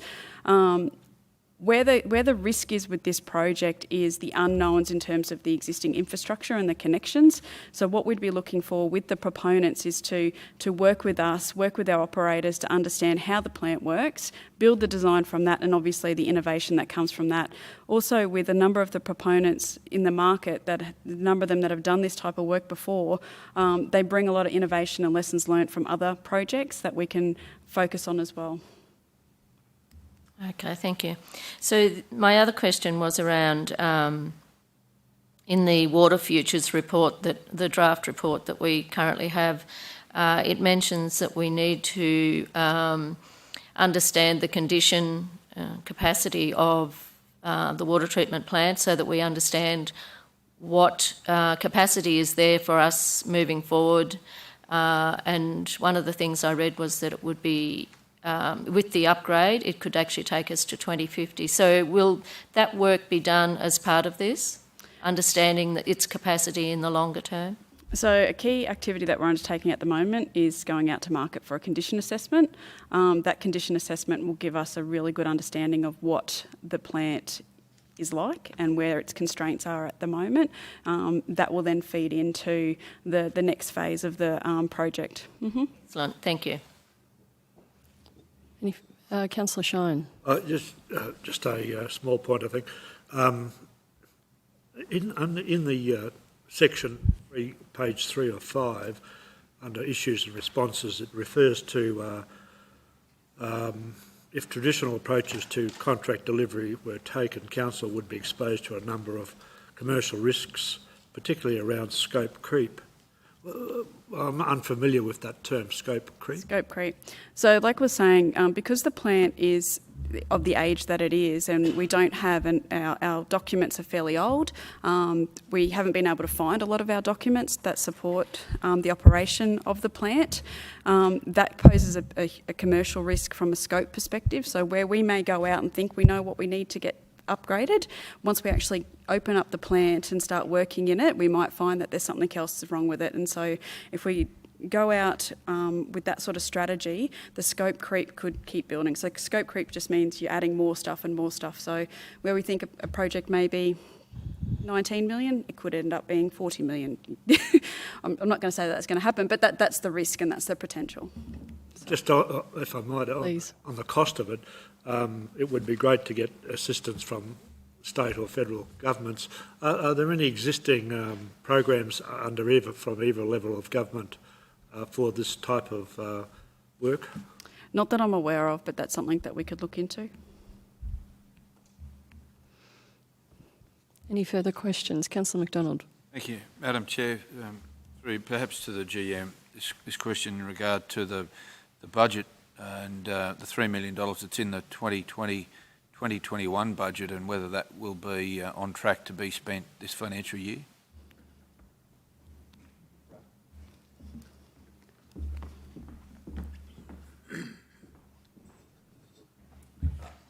Yes, thank you for the question. Yes, we are on track to spend that budget this year. Through this process that we're working with now and getting contractors involved at the early stage, we will firm up budgetary expectations and spend through those 3 phases, but certainly this year is programmed to be expended. Thank you. Olivia, I have a question about the timelines with this, please. Could you comment on that? In terms of when we're looking to meet the market and go out. we're pushing through with this. All things going well, we're hoping to release an EOI towards the end of October. That'll be out in the market until the end of November. Evaluate for 3 to 4 weeks and look to advise the shortlisted proponents just before Christmas, with the ECI process starting to commence early January.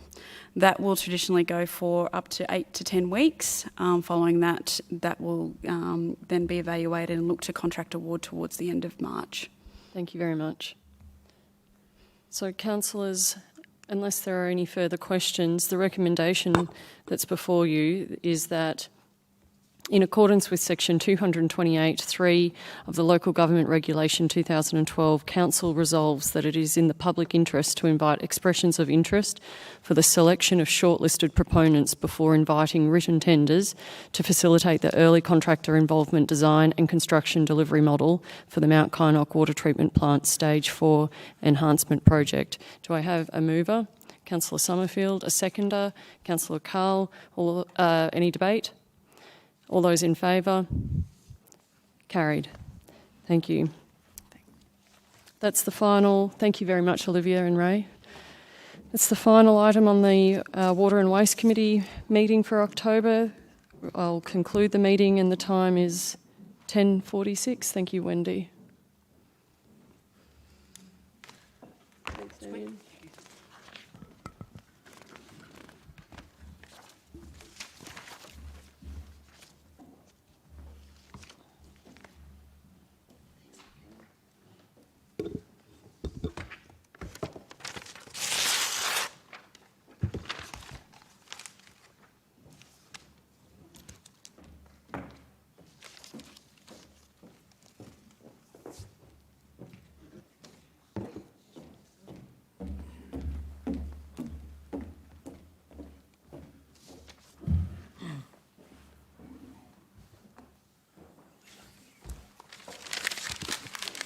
Good morning, everyone. Welcome to the Infrastructure Committee meeting of Toowoomba Regional Council. I'd like to welcome the Mayor and councillors, our CEO Brian Pidgeon, our General Managers that are in the room, and recognise our Portfolio Leader, Councillor Melissa Taylor, and our General Manager Mike Brady, and Manager Transport and Drainage Planning Rodney Betts. We have one item for today. I'd like to acknowledge the Aboriginal parties whose songlines traverse the lands we meet on today, the Western Waka Waka, the Guyabal Jadawa people and the Bigambul people who occupy the lands to the west of where we sit today. And I pay my respects to their elders past, present and emerging, for they hold the knowledge, rich traditions and bold ambitions for Australia's First Peoples. We have all in attendance except we actually have a leave of absence for Councillor Megan O'Hara-Sullivan. Our one item today is the Oakey Floodplain Risk Management Plan and the outcome of the Diversion Channel feasibility study. And I'd like to hand over to our General Manager, Mike Brady. Thank you, Mike. Thank you, Councillor Taylor, and good morning, councillors. Councillors, this report is a continuance of work that we're doing really right across the region as we continually look at floodplain risk management in all areas of the region. This one today, particularly in regards to Oakey, the work that we've been doing with Oakey and the Oakey community. And this has been going on for quite a number of years, obviously, and the previous councils to this one have seen various reports come through at appropriate times to give a certain amount of background. One of the options considered in regards to Oakey was a diversion channel option to the north of the airport out there, the base, and that was one of many options we looked at in regards to mitigating the flood issues for the town of Oakey. As the report notes, it also covers off or shows in the attachments other options that have been looked at or are still being looked at in various ways. This is also very connected to the work that we've been doing in regards to the flood risk mapping that we've done in the townships as well. So there is obviously an overlap between the two. The flood risk management plans have come out of a lot of the work that was previously done under that mapping, and then hence how do we go about mitigating flood issues for the town, in this case Oakey. From a previous report and previous information provided to council, one of the options was taken a little further. This is this diversion, the North Diversion Channel option, and looked at under a feasibility study. What this report recognises is that though that northern channel option actually does have a beneficial impact to mitigating flooding into the town of Oakey, it does bring its own issues, particularly be it property or environmental issues that would have to also be considered. But probably the main issue is its financial costs. The financials on this are quite significant, as indicated, nearly $100 million just in regards to the channel alone, with compensation and other land acquisition costs would be on top of that as well. As I said, though, there is some benefit, quite reasonable benefit from a flood mitigation perspective. The cost is probably at a point that is, as the report indicates, very significant. So from a value for money perspective, it's probably not there. So the recommendation is that we do note the work that we've done, and then basically park this idea, a good idea, but cost-wise it's too expensive, and not give further consideration to the diversion channel option in the planning, in our planning for the flood risk management for the Oakey Township. So that just gives you a little bit of background, the essence of the report, and happy to take any questions through you, Chair. Thank you, Mr Brady. Any questions, councillors? Councillor McDonald? Thank you, Madam Chair. Mike, I just note in the recommendation, it's simply just putting this aside, but this isn't precluding other activities that are happening in that space. So, not at all. No. I just wondered whether the recommendation should include the words similar to that council continue with Oakey floodplain risk management,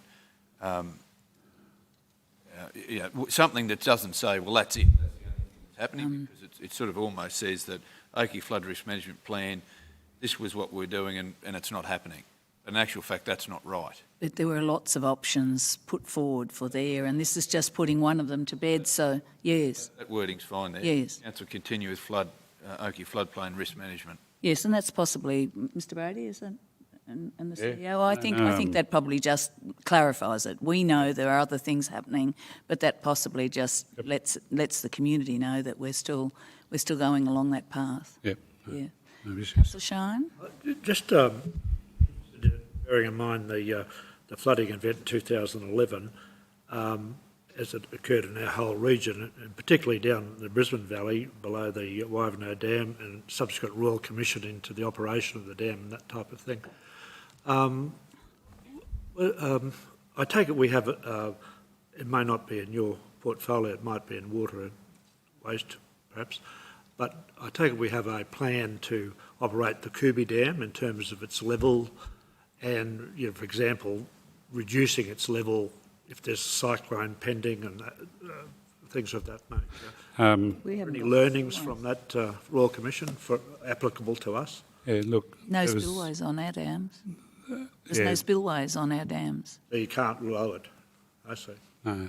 There is emergency management plans for all our dams. In regards to the details of those, obviously through our water team would be able to give you the details of how they do operate in a major event. So, but yeah, to date, and even back in 10, 11, the the issues around there, there was a lot of things taken out of context and everything when it came to what was happening around the dams, and the Royal Commission got to the bottom of a lot of that. And so I think Council's management approach these days is seen as being very good. My apologies, I said spillways, it's floodgates I mean. I see Mr Platts is not in the room, but no, we haven't got any floodgates, have we? No, but there is emergency management plans on how to deal and how to manage from there. Since 2010-11, we've also put in emergency early warning flood systems right through not only Toowoomba but through to Oakey. So there's a lot of information now that we collect when an event is occurring, and we're doing, just in the last month, we've done a lot of preparation to ensure all our systems for this period, this summer period, is in working order. So all the testing was done last month. So we've got a La Nina coming, so there is a chance we may get a bit of a deluge at some point, but time will tell. One can only hope so without the damage. But Mr Mayor, you wanted to make a comment? Madam Chair, through you to the GM. Given that I think in 2011 floods, Oakey was probably, in reality, in terms of houses, had something like 100 houses that were impacted badly by it. Yeah, it was over 100. Are we now? We've got warning systems in place.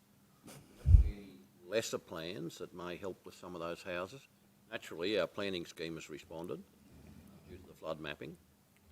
But are there any plans in place to help, mitigate the 100-odd houses that went under in 2011 to some extent? The works that have been done since probably won't have a significant effect on the reduction of the houses being inundated should we have a similar event. There is improvements, but probably more around accessibility. The Queensland Rail widened the rail bridge there, so there's some improvements there. So that's sort of some changes there. So early flow can get through probably a bit quicker, so the build-up and different things like that be lessened on the upstream side. We've also, Lorimer Street, we've improved accessibility with culverts in there, so reducing impact time for the community as far as getting access and, allowance for emergency services to get to places. That said, the outcome of the work, and that goes back to the previous flood risk management reports that we brought to Council, are probably not huge. Council's also under FRAPISA looked at, would they look at sort of a buyback and different ideas like that. At this stage, Council hasn't looked at, hasn't Work to be done, I think. Hasn't attempted, hasn't wanted to go down that track in respect to any of that sort of work. The actual issues, the improvements are really the early flood warning system and that. So individuals obviously have the option to improve their own house resilience, and there's been information and education that's come both from state and through council out to individual landowners there. So, thank you. Councillor Von Hoff. Thanks, Madam Chair. Through you to Mr Brady. Thank you.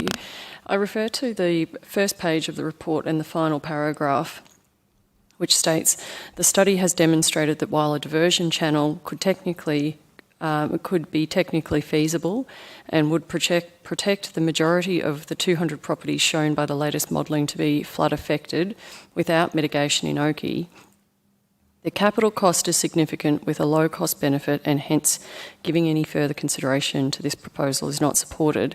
And so my question, Mr Brady, is can you give a summary of the approaches or conversations that Toowoomba Regional Council has had at a state and a federal level to see if there was any willingness to be financially supported by those levels of government for this? There's been no recent discussions at that. I suppose we've come through a period where the government has probably indicated that in essence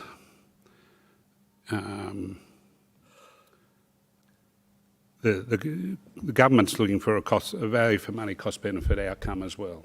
Okay, and when you look at something that's going to be over $100 million, if you're going to do that option, what other options would you do at $100 million? And you know, you could go everything from buying homes to all sorts of things when you look at the economics of a matter such as this.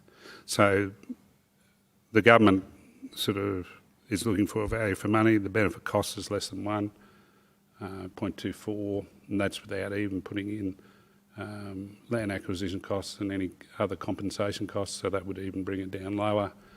So it's extremely marginal. It does mitigate the problem significantly if it did go in, but from a cost point of view, I suppose we haven't gone down that track because, quite frankly, I don't think the support would be there. And councillors, we've been out to St George and had a look at what they did out there with the assistance of the state government and federal Cat D too, wasn't it, Mike? With some houses assisting people to lift them and put them up higher, and some parts of it are under levee banks and other things. And those studies are continuing through Engenie. We've got different things that are happening in that space. And this is just one of those alternatives that has... We bring it here so that there's no more work done on that and work can continue in other areas. So I think that was supported by both state and federal St George, but there was a lot more damage out there than there was in Oakey. And I think those conversations need to be had, and sometimes they fall off the radar when there's been dry years. So it doesn't help in those ways. Councillor Carl? Yeah, thanks, Councillor Taylor. Having been personally involved in those projects you mentioned back in the days of Regional Development Australia, maybe it's a good idea that we do have kindle the discussion or promote the discussion with the feds through regional development, because I was chair of RDA when they put $10 million into the levee banks out there. At St George. It's only one of those. That is an avenue that they were looking back. Now, that's some years ago, but if it protects property and lives, and ultimately this has a negative impact on economy, these natural disasters, it might very well be a forum for us to engage. Councillor Carl, we went also to Roma and saw they had different mitigation methods. So they've had a big channel, a bit like what we're talking about, but at enormous cost. I think that cost was around 200 and something million, that channel that they bought. It goes right out through the... So, and I don't know who supported that, but I know that we do plan to continue with these studies. That's the case. The only other comment, and it's no help to property owners at the moment, but it's a stark reminder to all of us in the boardroom here that we need to hold fast on our planning studies and flood studies for FRAPISA stuff. When the push comes and the lobby comes from landowners wanting to subdivide in these high-risk areas or flood-prone areas, we need to adhere to our policy. And totally.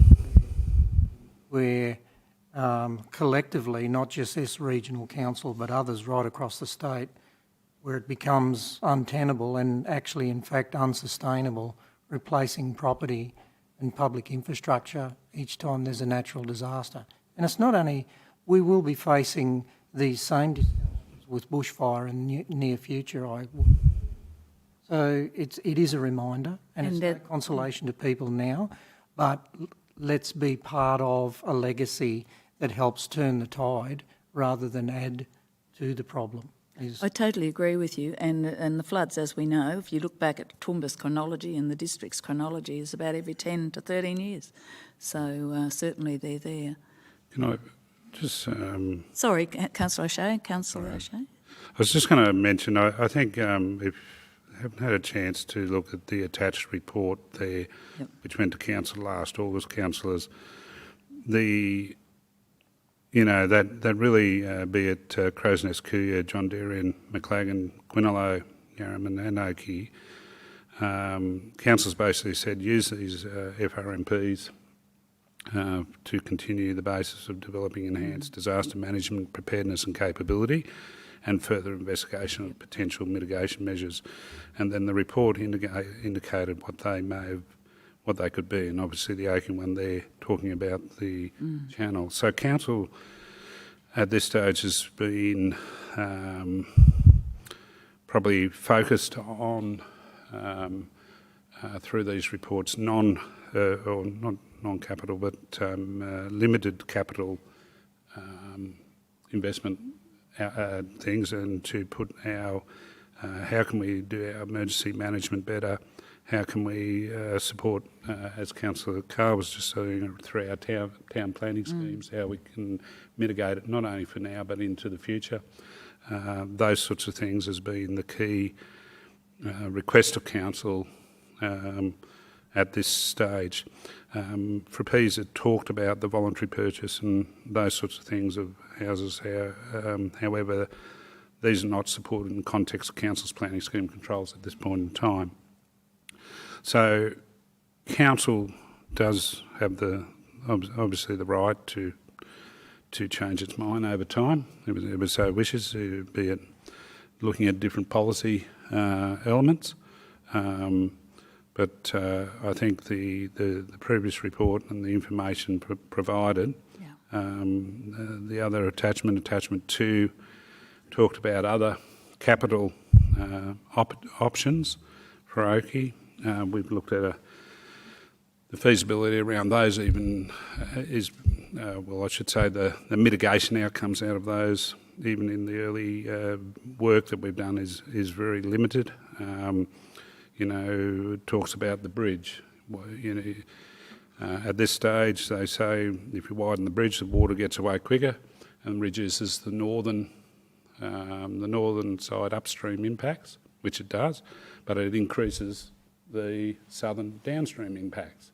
So you go flooding one lot of houses on the northern side of the rail line to flooding another lot of houses on the south side. So trying to get we're trying to, whatever we do, we're trying to either get a status quo outcome, so if there's no worsening in whatever option we take forward. There's some notes there on a couple of those options there. So there's been a lot of work done over the last, since 2010 and 11 in this space, right across the region.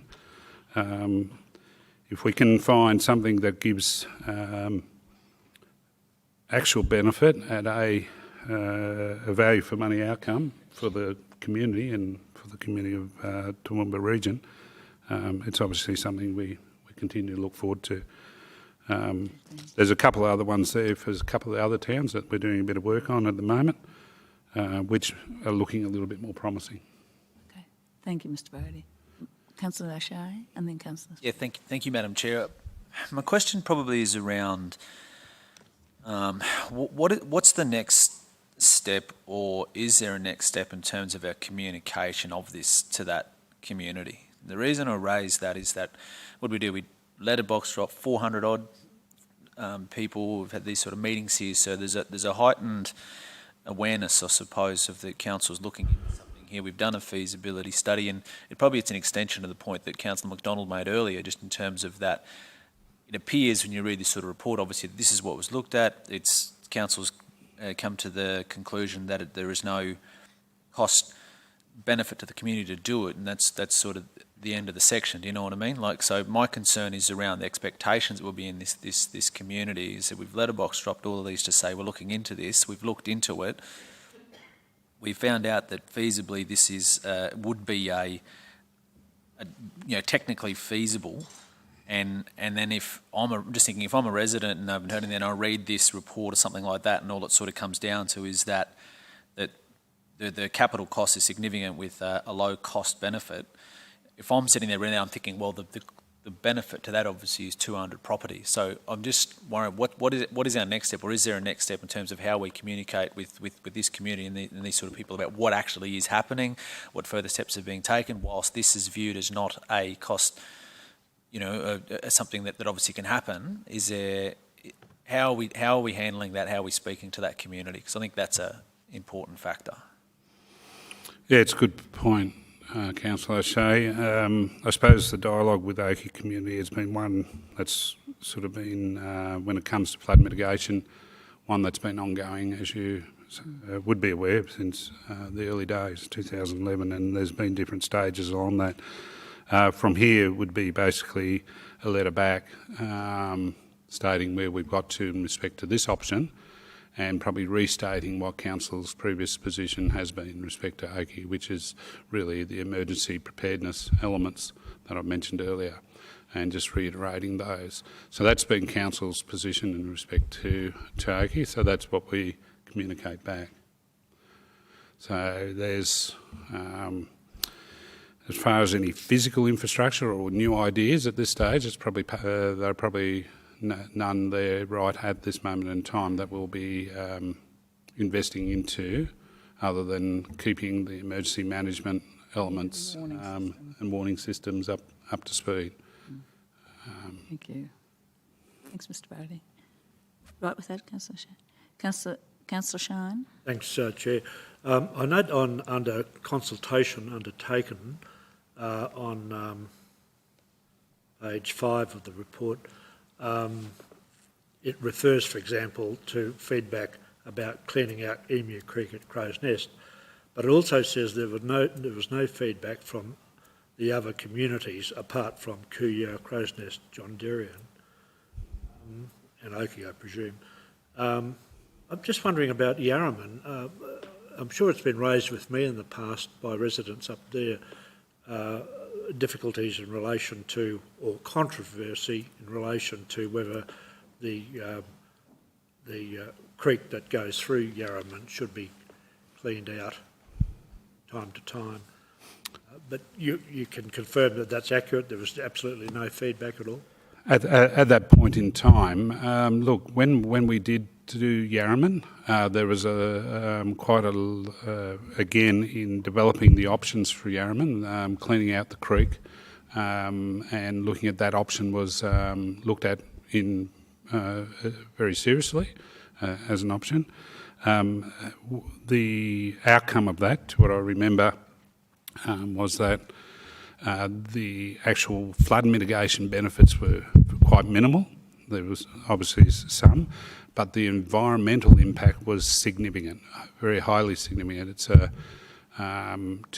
go through and basically bulldoze any natural watercourse has significant environmental impacts, both to the ecology of that local area, and obviously would have to go through. And again, there is very minimal. The council has also, in recent years, dealt with some requests for land acquisition and different things for Yarraman along the creek there. They've been dealt with in different ways, depending on what those requests were. Again, through FRAPISA, back to what the critical things for council have been around emergency management preparedness and trying to get our planning schemes and our planning elements right in these towns, so that at least we can mitigate anything further worsening into the future through good planning, but also work towards, over time, reducing infrastructure that ends up in those creek areas or in those floodplain areas. So if I might, just you would confirm, I take it, that there being no feedback, that there's an element of satisfaction with council's approach? Yeah, I think so, to a reasonable extent. You will always have persons that will voice an opinion. It may not be that they've voice that opinion through the channels that were made available at that time. As you can see, it was fairly extensive. Over 1,000 property owners were sent letters inviting their feedback across the region back through that period. And it hasn't just been then. I think this council's been very proactive in its ability or desire to engage with the community. With the Frapisa stuff, it was, I think, over 10,000 letters with the property owners, and that wasn't only once, that's been a couple of times. And Mike, I think many of those property owners up there had photos and came and contributed to past flood lines and the way the floods had behaved, because each of them behaves a bit differently. So I'm sure that community got behind us up there with that sort of information. These have been very extensive consultation programs. Our stakeholder engagement teams have been very involved and been very professionally run. So we've gone to the communities, and in years to come we'll continue. The other thing Excuse me, Mike, I've got Councillor Summerfield waiting to ask. Okay, Oh, look, just in the interest of time, I was just going to mention the platypi in Yarraman Creek. I'd fine with that, just keep going. Yes, I think everyone thinks that things should be cleaned out, and there's lots of things to consider. Sometimes they do need to, but often it's not the benefit people think. Thanks. Yeah, the previous report in 2019 also noted that it was intended to review these floodplain risk management plans at least every 5 years for their continued relevance. So if things change, over time, it does give council the opportunity to revisit things and to reconsider its position on various issues. So that's at least every 5 years, and obviously in between times, council can also reconsider any of its previous decisions. Councillor Carr? Thank you, Madam Chair. Through you, Mike, I'm wondering if I'm one of those 200 property owners and I'm thinking about Councillor O'Shea's comments about a letter back out saying that it's cost prohibitive, it doesn't stack up, or however it's a bit of a hard pill to swallow as a homeowner. I know I bought there, I understood the risk. That's, as a homeowner I'm speaking. But couldn't we, as part of the recommendation, put that we continue to explore avenues of support through both state and federal government and agencies as part of a recommendation along the lines of what Councillor McDonald said, continue with Oakey floodplain risk management and investigate avenues of potential support or grant funding from other levels of government, something like that. And look, Councillor Cole, attachment 1, the recommendation that we were part of as council actually says that. Oh, right. It says that council endorse the floodplain risk management plans for Crow's Nest, Cooyar, John Darien, Maclagan, Quinlow, Yarraman and Oakey to be used as the basis for developing enhanced disaster management preparedness and capability and further investigation of potential mitigation measures. Okay, so that's in a previous... Yes. And that still stands, that's resolution of council. But from, remember I said I'm a property owner, I'm putting my property owner hat on in Oakey. And as part of this recommendation, as communication that goes back to the resident, remember I'm saying I'm putting myself in the resident's position here. As part of that, I just feel it might be a little bit more proactive to give a clear message that we will continue to exhaust those avenues and advocate for, I know that's on the records, but as part of this, as a communication that goes back, we have... And Councillor Cole, council might need to consider how they're going to fund those things. Oh yeah, no, look, I'm saying that we continue to explore or advocate for opportunities for grants or funding with both state and federal government and government agencies. Government. Oh, do you want to put that on? Just gives a clear message look to residents that, hey, we're not throwing the hands in the air here, we're actually We're going to keep plugging away at this, and that's on top of the review every 5 years. Councillor Cole, this isn't, really, we're not just doing that for Oakey, though. There's a lot of other places. No, Yeah. but I'm saying that This is I just use that as an example, and I'm saying that as a broad brush approach. Yeah. Well, this is the one we're just putting one out here now. So There's a body of work that we all know that's unaffordable, that's imposed upon the state. We've got no more money. Water reservoirs. Mm. So, So, Mike, Mr. Brady, could you suggest some wording there, around there? I'd probably just say that council continue to explore support, or funding, funding this and other support from state and federal governments to This and other areas. yes, for Oakey and other areas. So, councillors, they're happy with that change? Yeah. So, is there anyone else that wanted to? Do we need to debate anything?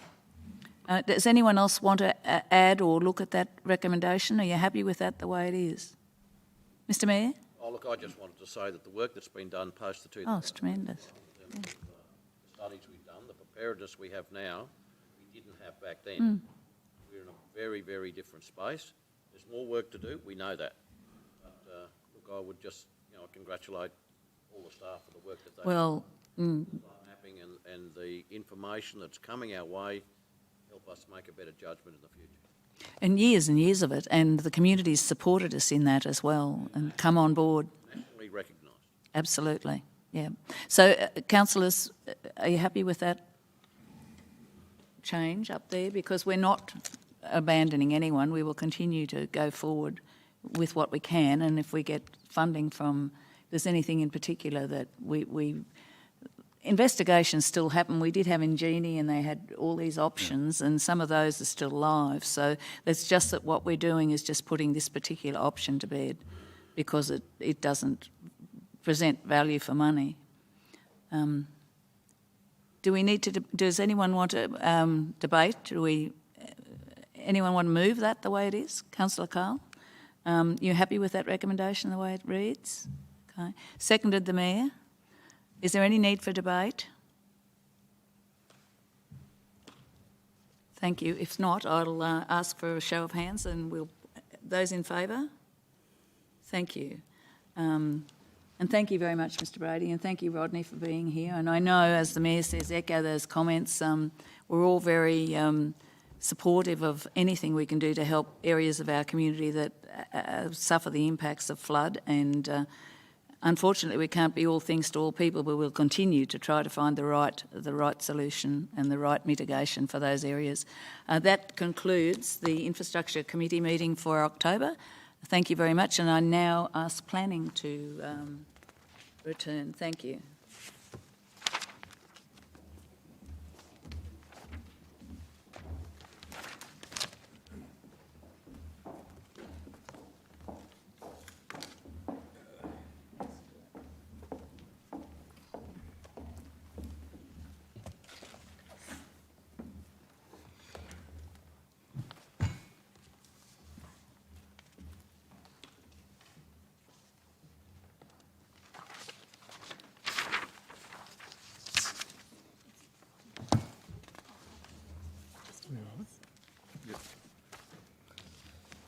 Councillors, I'd like to resume the Planning and Development Committee meeting.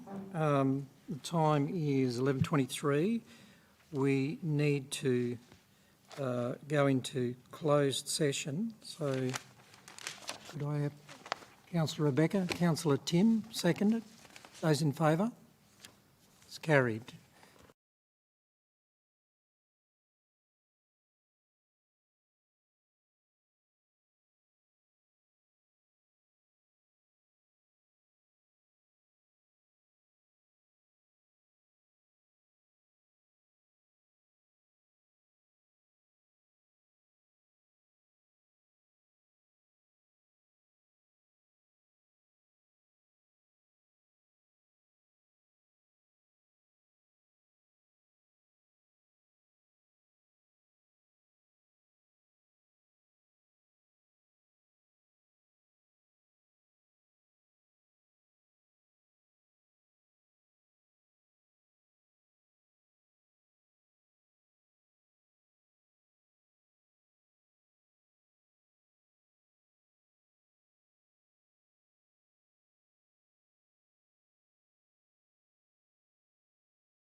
check with you, Brendan. Are we back on?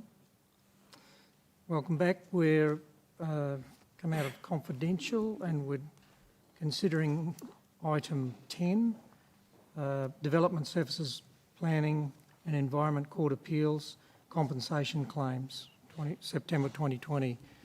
That's for noting. Is that correct? Good recommendation. So do I have a mover and a seconder? Councillor McDonald, Councillor Shine. Any debate? Those in favour? It's carried. Confidential. Now, this is in two parts. Item 11, confidential regional enforcement actions, September 2020. We're considering the first item on that report. Oh, great, my iPad's. It's on the screen, mate.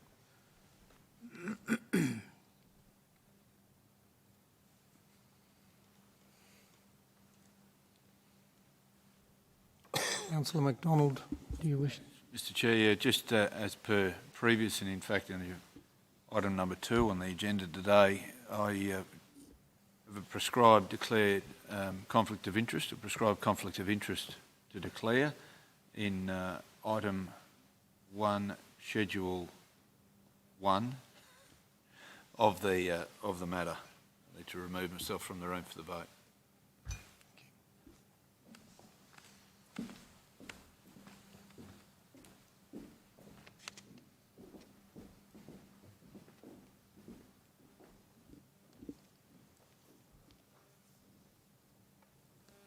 Councillors, do I have a mover and seconder for that item?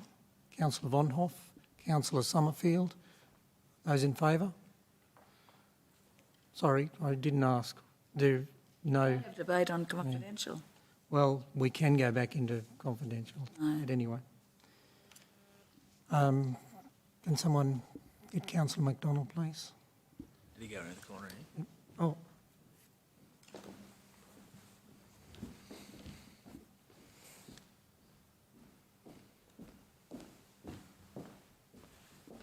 You've got to feel sorry for Gladys. You've got to feel sorry for Gladys.